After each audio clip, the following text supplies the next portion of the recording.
Salut, on se retrouve pour une nouvelle vidéo. Je vais vous parler d'un documentaire que j'ai pu découvrir ici récemment. C'est un documentaire qui est sorti quand même en octobre 2021. Ça remonte sur Amazon Prime Video. C'est Ne montre jamais ça à personne, un documentaire sur l'artiste Orelsan. C'est son frère Clément Cotentin qui est aux manettes justement de ce documentaire. Il est impressionnant, franchement. J'aime déjà bien l'artiste déjà de base, Orelsan. Là je m'étais dit, ben, j'ai un créneau, j'ai envie de voir quelque chose un peu qui change un peu habituel, et j'en avais tellement entendu parler que je me dis bon, je vais franchir le cap, je vais regarder, et franchement, ben, j'ai mangé toute la première partie en une soirée plus ou moins, un peu plus d'une soirée, et j'ai mangé l'autre partie quasi en une seconde soirée aussi également. C'est un documentaire que je conseille à tout le monde de voir au moins une fois, qu'on aime ou qu'on n'aime pas l'artiste. Tout le long de ce documentaire, on a un message qui est, je trouve, hyper puissant. En tout cas, c'est comme ça que moi j'ai ressenti. On le suit depuis le tout début parce que son frère avait déjà commencé à le filmer depuis avant qu'on connaisse Orelsan.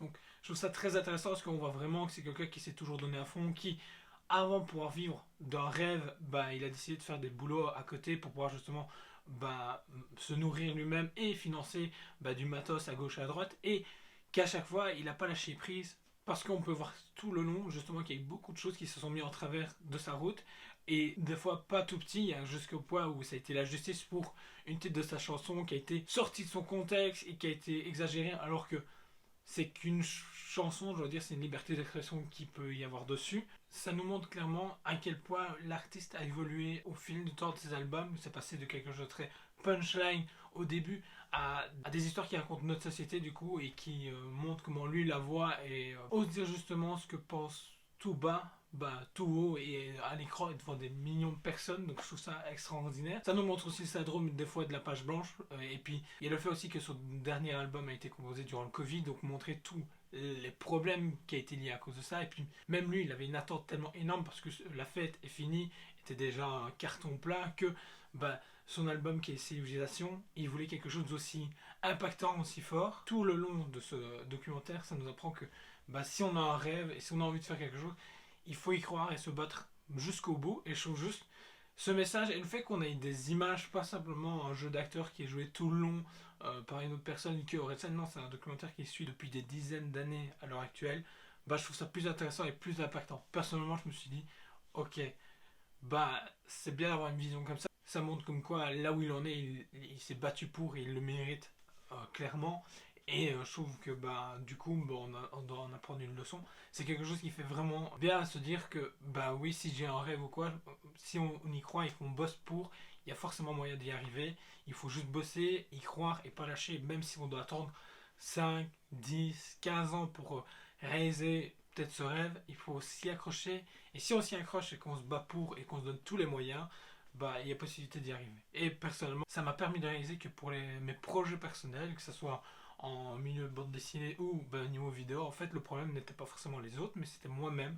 Parce que euh, au lieu de dire non aux gens ou de prendre le temps ou d'y aller et de foncer, bah, j'ai préféré dire non, je vais attendre que quelqu'un m'accompagne, ou je vais attendre que il y a ça qui se passe. Pas du tout. Il faut foncer et vraiment pas attendre. Et puis c'est que c'est vrai parce que ici, il y a maintenant 2 ans, j'avais l'opportunité d'aller à un endroit. J'y étais et j'ai eu des retours qu'il me fallait. Et qu'au lieu de continuer sur cette lancée-là, je me suis fait, ouais, on va attendre. Et j'ai mis complètement de côté ça parce que je me dis, on va attendre au lieu de se dire, on va bosser. Et ça montre aussi qu'il faut des fois avancer et pas forcément attendre que les gens avancent avec nous. On avance malheureusement pas tous au même rythme. Et du coup, ça peut nous ralentir sur nos objectifs ou bah, nos rêves éventuels. Donc voilà. Je ne le dirai jamais assez. Foncez le voir, absolument. Si c'est fait, bah tant mieux, je pense que vous avez compris. Et si vous ne savez pas encore le cas, faites-le vraiment pour toutes les raisons que je vous ai dit. Franchement, ça va vous faire, je pense que ça va vous faire vraiment un bien fou, parce que ça permet de, voilà, de réaliser plein de choses et de vouloir croire en ses propres rêves et d'y foncer. Si vous avez aimé cette vidéo, n'hésitez pas à la partager, liker, mettre un commentaire si vous le souhaitez pour qu'on puisse échanger justement sur ce documentaire si ça vous intéresse, ou bah, si vous ne l'avez pas vu et que vous avez envie de le voir, ou bah, inversement vous l'avez vu et vous n'avez pas aimé, et n'hésitez pas à dire pourquoi. On se retrouve du coup tous les jeudis à 20h.